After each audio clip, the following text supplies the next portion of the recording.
Hi everyone, and welcome to another episode of Kick-Ass Brand Show. I'm Andrei Mincov, the founder of Trademark Factory, the only firm in the world that offers trademarking services with a predictable, guaranteed result for a predictable, guaranteed budget. Today, I have the privilege of interviewing Andrew Davis, the powerhouse behind the Weapon brand of martial art gyms and apparel. Like many gym owners, he was a fighter who one day realized he could make a business out of his skills. But soon he figured out that running another nameless gym would not get him very far. This is how he came up with his brand, Weapon, which to my big surprise turned out to be trademarkable in Canada, US, Australia, and some other countries that were helping him secure his brand in. Now, he's got some biggest names in the industry lining up to take a selfie wearing his shirts. Some time ago, we had an informal conversation and Andrew said to me something that I will never forget. He said, "One day, I realized that the only real asset I got in my business is my brand. Without it, I don't even have a business." That's the kind of business owners we love working with here at Trademark Factory, and that's the kind of business owners that totally deserve to be on the Kick-Ass Brand Show. So here we go. Help me welcome Mr. Andrew Davis of Weapon Athletics to the Kick-Ass Brand Show.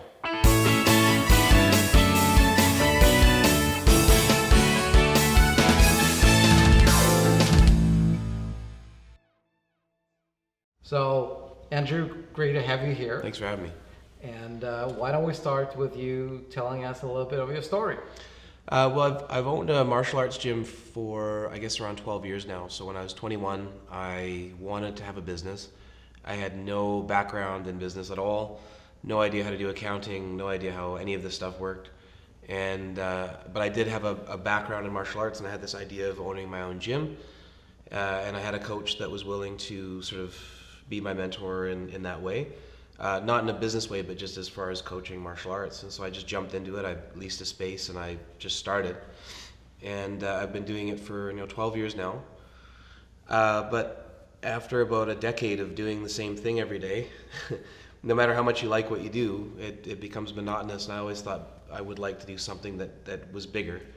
With the martial arts gym, it's very localized. It's one place in one town, and you have a certain number of people that you can have, and it will never be bigger than that.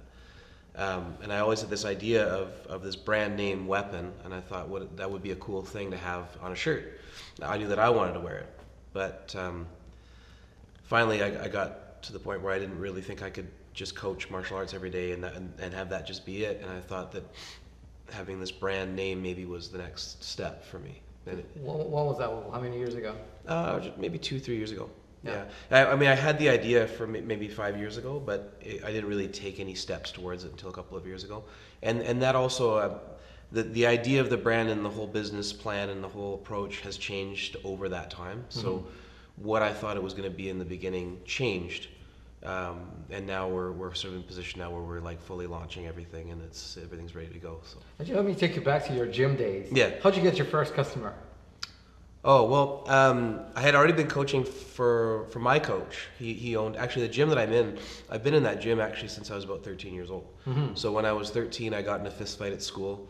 Not a big fight or anything, but I always thought that I'd be like a tough guy, and I couldn't fight at all. It was very embarrassing. Like, neither one of us could fight. So the fight lasted for maybe a minute, and nobody's punches landed. We had no idea what we were doing. And I was so embarrassed afterwards that I thought, okay, I gotta learn how to fight. I gotta figure this out. And I just trained every day. I joined the local gym, the gym that I own now. And eventually my coach moved back to Hawaii, and I didn't know what to do. And the guy that bought the gym, actually, I didn't really get along with him very well. And so I actually asked my coach, hey, if I opened up my own gym in town, would you still be my coach, even though I've moved out of this space? And he said yes. So even though he was in Hawaii, he was still my coach. And I got my first customer. We actually started with a van, and we had some mats in the back, a business partner and myself. And we actually rented space from the local high school and threw the mats down 3 times a week. And the customers actually came from people that I had coached when I was a kid, like when I was younger, working for my coach. So I already knew a few people, but we started off with 3 students. 3 students and a van and some mats. And now we've got getting closer to 75 80 students, and it's growing and growing now. So it's good. But yeah, the first customers are not easy to get. It always starts with something really small, and the bigger you get, the cooler the story sounds. Yeah, right? I actually like it that we started with a van and some mats. It wasn't handed to us. It wasn't like we just walked into a space and we had a whole bunch of advertising money. It was literally, we called up a few people and said, hey, we're going to be training on Monday and Wednesday at this school. Want to come out and train? And we started from there. So at which point did you realize that Weapon is a kick-ass brand? When I saw the logo. Who did the logo for you? A friend of ours is a graphic designer, and I actually had it, and I don't have the ability to draw what is in my head. And that's frustrating, because in my head I knew what it was going to look like. I knew it was going to be really cool, sort of futuristic things, some futuristic writing, and it was going to be really bold. And I knew the colors and the feel, but I couldn't communicate that to anybody. Mm-hmm. So my business partner and I, we hired a graphic designer, and we kind of just explained it to her, and she came. There were several iterations of it. It was like went maybe back and forth 6 or 7 times, and every time it got closer and closer.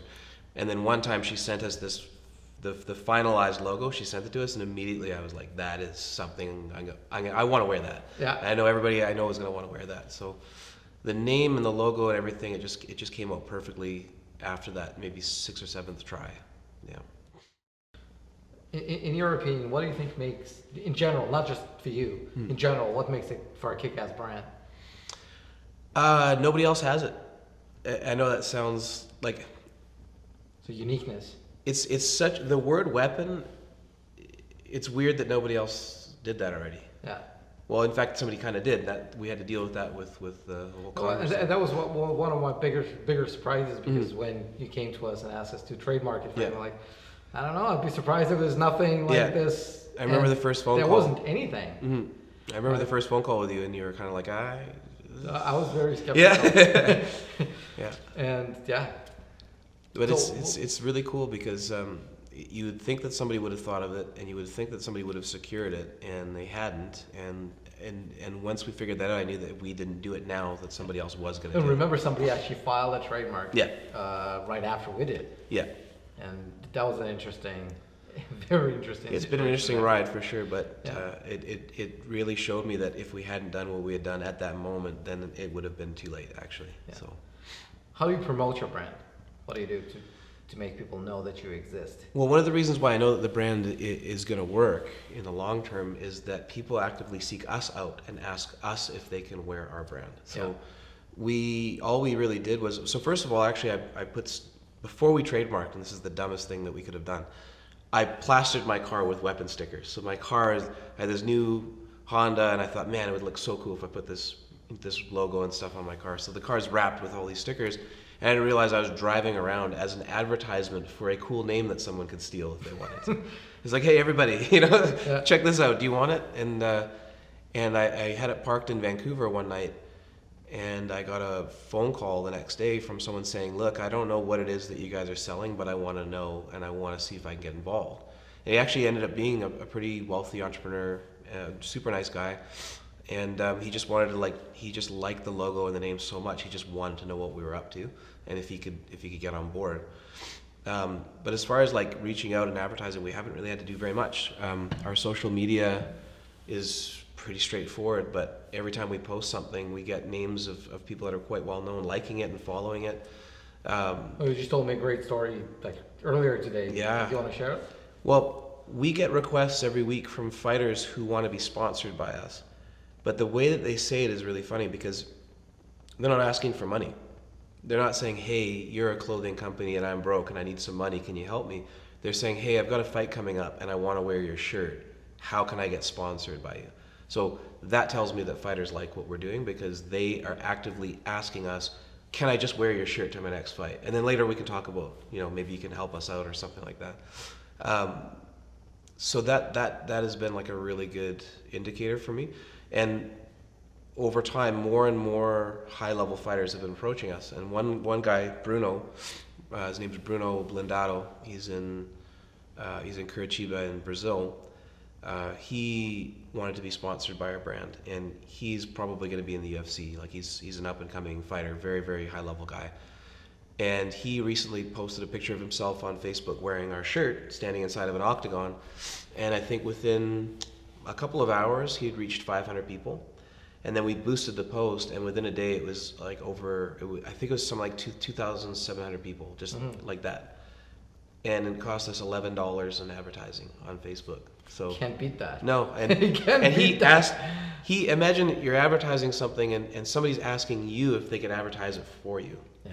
And then he's happy. He loves wearing it, and he likes being sponsored by the brand. And I bet you must love those requests, right? Oh, God, Because basically every time it's validation that what you came up with actually has value. yeah, if it was an embarrassing name or a bad logo, nobody would be asking us anything, right? Yeah. So it's good, and I think we're onto something really big here. So it's going to be interesting to see what happens in the next 6 to 12 months, I think.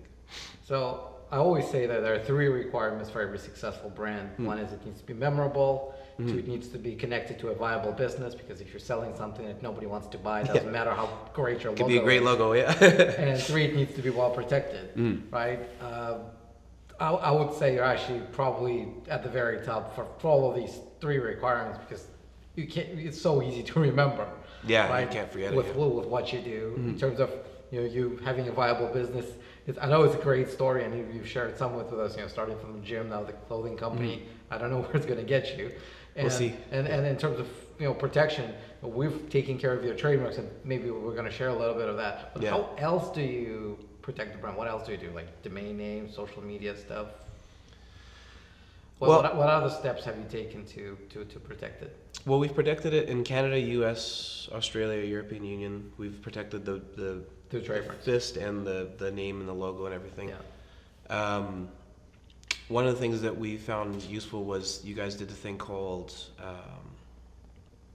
what was the thing, the service that you had that where you watched Confusion Watch, yeah. And you actually guys picked up something really quickly in Australia right away.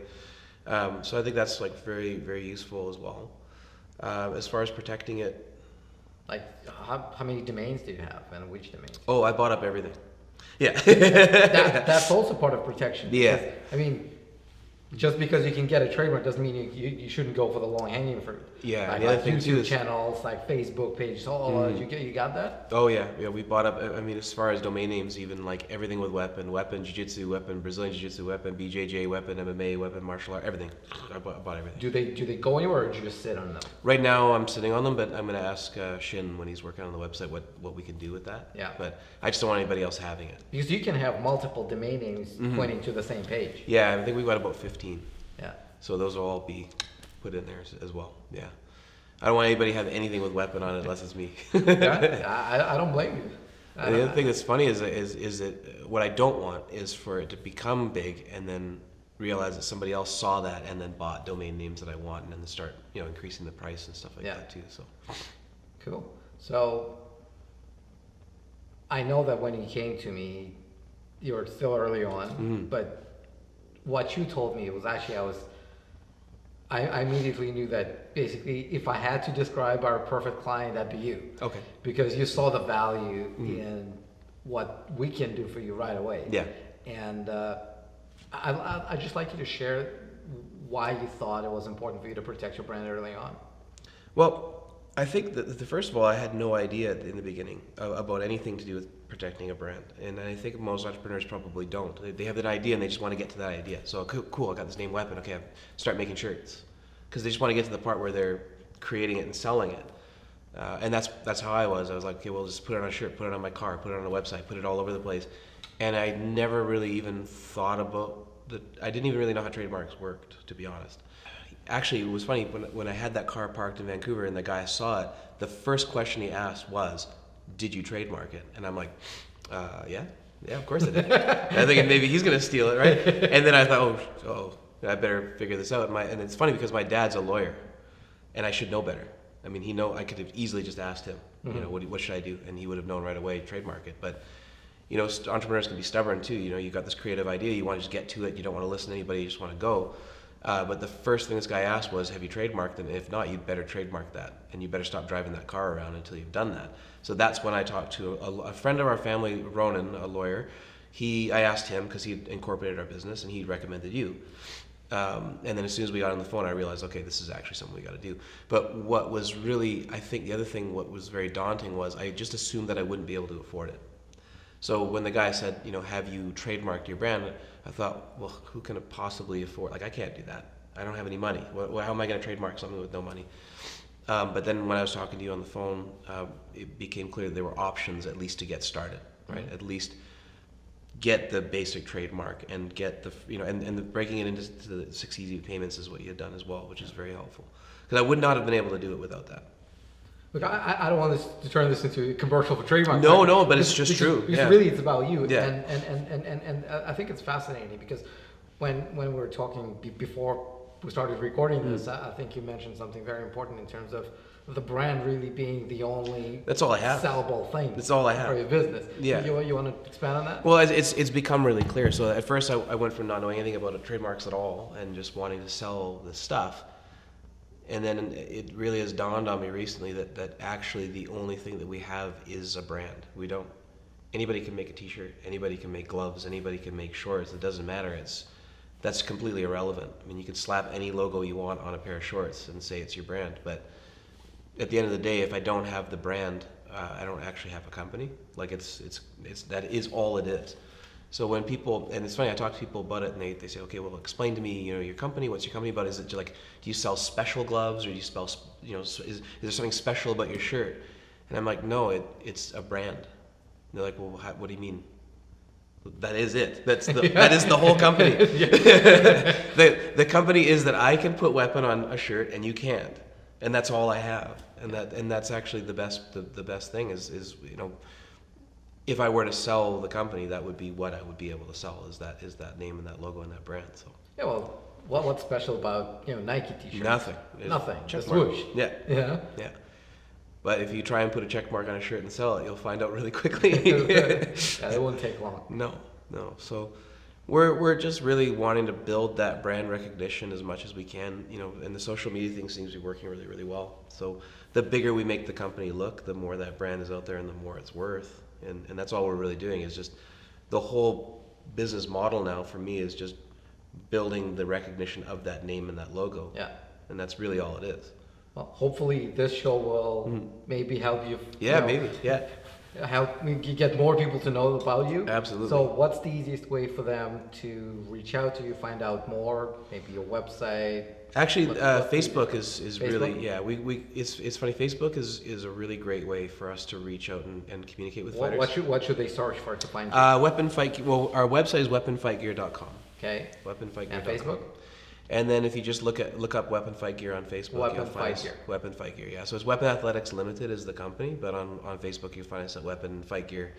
And yeah, that's been like the biggest tool. All these fighters are reaching out. What's cool is they reach out to us, but also the more fighters that we have kind of representing the brand, as we send stuff out to them, they start putting it all out on there, and it just reaches everybody so quickly. So yeah, it's been really cool. And the next thing we want to do is start building a YouTube channel. That'll be interesting. So I've known you for how long? I guess 3 years. 3 years, yeah. It's actually, you shared a few things I didn't know about, so I'm sure that some of the watchers, some of the audience would also enjoy the story, and I hope they're going to find you through the show. Cool, thank you. So thank you so much for being a part of it. Thank you very much. Yeah. And be legendary. Let's see what happens in the next 6 months. It should be interesting. Let's do that. Okay. Thanks. Andrew and I would love to hear from you. What's the biggest insight you're taking away from this episode? What's one action you're going to take to put this knowledge into practice in your business? Andrew is a fighter, and you don't want to upset a fighter. So leave your comment below, share this interview with your friends, and most importantly, subscribe to be the first to receive updates about new episodes. And if you think you have a kick-ass brand, email me at next@kickassbrandshow.com. It's next@kickassbrandshow.com. See you soon.